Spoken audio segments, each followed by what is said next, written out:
Hello friends, आज हम discuss करेंगे रिप्रेजेंटेटिव सूट जो कि प्रोवाइडेड है ऑर्डर 1 रूल 8 सीपीसी में। तो शुरू करते हैं। तो रिप्रेजेंटेटिव सूट क्या होता है? रिप्रेजेंटेटिव सूट होता है जहां पर एक person on behalf of others defend भी कर सकता है या फिर सू भी कर सकता है।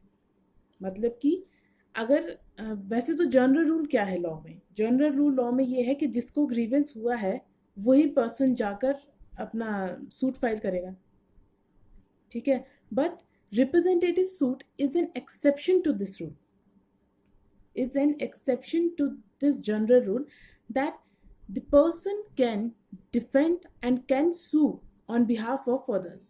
अदरवाइज जनरल रूल मैंने क्या बताया? जनरल रूल मैंने बताया कि एक पर्सन जिसको, अगर मुझे कुछ ग्रीवेंस है तो मैं ही जाऊंगी कोर्ट ऑफ लॉ में और कहूंगी कि जी मेरे साथ ऐसा हुआ है, ये मेरा कॉज ऑफ एक्शन है, ये ऐसे से मेरे साथ ये मेरा राइट इन्फ्रिंज हुआ है और ये मेरा सूट है। बट रिप्रेजेंटेटिव सूट में ऐसा होता है कि एक पर्सन बहुत सारे पर्सन्स के बिहाफ पर जाकर केस फाइल कर सकता है। जैसे कि मान लीजिए कोई प्रॉपर्टी की अलॉटमेंट का केस है, मान लीजिए किसी के ये प्रॉपर्टीज जो हम खरीदते हैं उसमें कोई ऐसी एक हाइपोथेटिकल हम सिचुएशन ले लेते हैं कि उसमें एक प्रॉब्लम है कि पोजेशन नहीं दे रहे हैं लोगों ने। प्रॉपर्टी तो खरीद ली पर वो पोजेशन नहीं दे रहा है जो वहाँ पे जहाँ पे हमने प्रॉपर्टी खरीदी है। तो मान लीजिए वो 10 लोग हैं जिनको पोजेशन नहीं मिल रही और हालांकि उनका इंटरेस्ट सेम है। उनका इंटरेस्ट क्या है इसमें? इंटरेस्ट उनका है कि हमको पोजेशन चाहिए, पर ट्रांजैक्शन जरूरी नहीं है कि एक साथ हुई होंगी। ट्रांजैक्शंस अलग अलग हुई होंगी। ए को किसी दिन प्रॉपर्टी दिखाई होगी और किसी दिन उससे पैसे लिए होंगे, बी के साथ भी किसी और दिन हुआ होगा, सी के साथ भी किसी और। ट्रांजैक्शंस इन सबकी अलग अलग हैं बट इनका इंटरेस्ट सेम है। इनका इंटरेस्ट है कि हमें पोजेशन चाहिए, हमें अपना घर चाहिए, जहाँ हमने पैसे दिए हैं वो हम या तो हमारे पैसे में वापस दिए जाए या फिर हमें वो पोजेशन दी जाए। तो इसे कहते हैं सेम इंटरेस्ट। तो इन 10 पर्सन की जगह पर कोई एक बंदा जाकर कोर्ट ऑफ लॉ में सूट फाइल कर सकता है और बोल सकता है जी मैं हमारे साथ ऐसा ऐसा हुआ है और मैं इन सब के बिहाफ पर यहाँ पर आया हूँ। बट इसमें एक बात ध्यान रखने वाली ये है कि रिप्रेजेंटेटिव सूट को जब आप फाइल करें तो उसमें जो जिन पर्सन्स को आप रिप्रेजेंट करने वाले हैं उनकी आपको परमिशन भी चाहिए। आपके पास उनकी परमिशन भी होनी चाहिए। आप कोर्ट के पास जाएंगे, आप कोर्ट को कहेंगे कि मैं इन सब के बिहाफ पर आया हूँ यहाँ पर कोर्ट में डिफेंड करने सबको, बट उसमें आपको अथॉरिटी दी जाएगी। पहले आपको अथॉरिटी लेनी होगी दूसरे पर्सन से भी, जो आपके 9 साथ में आप 10 पर्सन का मैंने एग्जाम्पल लिया था तो उसमें एक चला गया, तो 9 पर्सन से आपको अथॉरिटी लेनी होगी पहले। तो और उसमें क्या होगा, पहले आप नोटिस सर्व करेंगे कोर्ट के थ्रू कि मैं ऐसे से सूट डिफेंड करने वाला हूँ और या सूट फाइल करने वाला हूँ, आप लोगों का और वो आप लोगों की सहमति चाहिए। वो नोटिस कोर्ट के थ्रू जाएगा और वो कोर्ट के थ्रू नोटिस प्लेंटिफ के एक्सपेंस पर जाएगा। प्लेंटिफ के एक्सपेंस पे जाएगा या तो उनको पर्सनली सर्व हो जाएगा, अगर थोड़े लोग हैं तो पर्सनली सर्व हो जाएगा, अदरवाइज पब्लिक एडवर्टीजमेंट हो जाएगी, न्यूज़पेपर में आ जाएगा, ठीक है। तो इस तरह से ये रिप्रेजेंटेटिव सूट फाइल होता है। रिप्रेजेंटेटिव सूट फाइल करने से पहले कोर्ट को भी कुछ बातें ध्यान में रखनी होती है। कोर्ट को ये ध्यान में रखना होता है कि क्या इतना सफिशिएंट कम्युनिटी ऑफ इंटरेस्ट है कि जो प्लेंटिफ है वो जस्टिफाई कर पा रहा है, या कि प्लेंटिफ इस बात को जस्टिफाई कर पा रहा है, इतना sufficient of community of interest है कि वो ऑर्डर 1 रूल 8 की रेमेडी को अपनाना चाह रहा है। रिप्रेजेंटेटिव सूट फाइल ऐसे नहीं होगा कि आप लोग 4 लोग हैं इकट्ठे होकर आ गए कोर्ट में और बस हो गया रिप्रेजेंटेटिव सूट। नहीं, पहले कोर्ट भी इस बात को ध्यान देगा कि क्या इतना कम्युनिटी ऑफ इंटरेस्ट है इसमें इतना कि मैं रिप्रेजेंटेटिव सूट के लिए अलाउ करूं। Once court will allow your petition, then notice will be served to others at plaintiff's expense to the persons who want to join him as a party. और एक बात और कि जो लोग इसमें प्लेंटिफ्स को ज्वाइन कर जाएंगे, जो डिसीजन आएगा वो बाइंडिंग उन्हीं पर ही होगा। जो लोग ज्वाइन नहीं कर पाएंगे उन पर ये डिसीजन बाइंडिंग नहीं होगा। क्योंकि नोटिस देने का पर्पज़ ही यही है कि अगर हम नोटिस देते हैं दैट मीन्स हम आपको बता रहे हैं कि हम ऐसा सूट फाइल करने वाले हैं। और अगर नोटिस देने के बाद भी कोई पर्सन नहीं आते तो वो डिक्री सिर्फ उन्हीं लोगों पर बाइंडिंग होगी जो कि ऑन रिकॉर्ड्स होंगे, जो मतलब कि पता होगा, कोर्ट के पास भी ऑन रिकॉर्ड होगा कि ये लोग हैं इस सूट में, तो ये डिक्री उन्हीं पर ही बाइंडिंग होगी।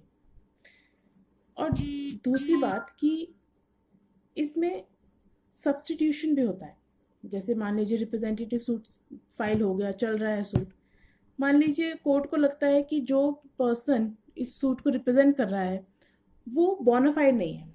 पहले हम बोनाफाइड के एग्जांपल लेते हैं कि वो बोनाफाइड नहीं है, उसका इंटरेस्ट जो है वो डगमगा गया है, वो ठीक नहीं है।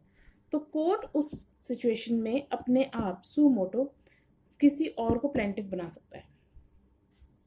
ठीक है, जहाँ पे कोर्ट को लगता है कि भाई ये अब बोनाफाइड नहीं रहा, court can substitute another person in his place. ऐसे ही डेथ के केस में है कि अगर जो बंदा रिप्रेजेंट कर रहा है उसकी डेथ हो जाती है तो court can substitute the other person on death of the person. तो इसमें रिप्रेजेंटेटिव सूट में बात यही है कि जो इंटरेस्ट है वो सेम होना चाहिए। और दूसरी बात जो बहुत ध्यान रखने वाली बात है कि एक सूट रिप्रेजेंटेटिव सूट है, ये बात फैक्ट आप प्लेंट में तो लिखेंगे ही that our suit is a representative suit, साथ ही साथ आप टाइटल में भी देंगे। जैसे जब हम टाइटल लिखते हैं ना, मान लीजिए हम केस फाइल कर रहे हैं XYZ वर्सेस ABC, तो XYZ and others versus ABC जो भी है उसमें टाइटल में भी हम लिखेंगे और साथ में हम अपनी प्लीडिंग जो हम देंगे उसमें भी लिखेंगे। तो रिप्रेजेंटेटिव सूट को अगर मैं सम अप करना चाहूँ तो मैं कहूँगी कि representative suit is a suit which was filed undefended by one person on behalf of others having the same interest.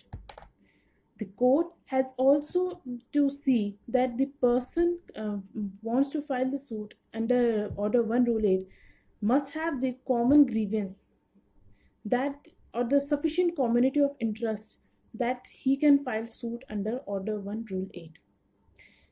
After filing the suit, the person has to serve the notice on the other plaintiffs or defendants at his own expense. That is, plaintiff या defendant जो भी है उसको अपने खर्चे पर दूसरे लोगों को नोटिस देना होगा। अगर वो नोटिस नहीं देता है या वो नोटिस देने के बाद जो भी लोग उसको ज्वाइन करते हैं, जो भी डिसीजन आएगा वो सिर्फ उन्हीं लोगों पर बाइंडिंग होगा। ठीक है, एंड जो इसकी रिप्रेजेंटेटिव सूट है ये ना ही सिर्फ कि हमको फैक्ट्स में अपनी प्लीडिंग्स में लिखना होगा, साथ में हमें अपने टाइटल में भी बताना होगा कि ये रिप्रेजेंटेटिव सूट है जो कि मैं फाइल कर रहा हूँ on behalf of others. In case, next point, in case person की डेथ हो जाती है, जो रिप्रेजेंट कर रहा है उसकी डेथ हो जाती है, या फिर वो बोनाफाइड नहीं है, जो कोर्ट को लगता है कि ये बोनाफाइडली काम नहीं कर रहा है, तो court can substitute that person on by other. Court अपने आप सब्स्टिट्यूट कर सकता है, किसी और पर्सन को उसकी जगह पर ला सकता है। और इसमें ये एक्सेप्शन है टू द जनरल रूल।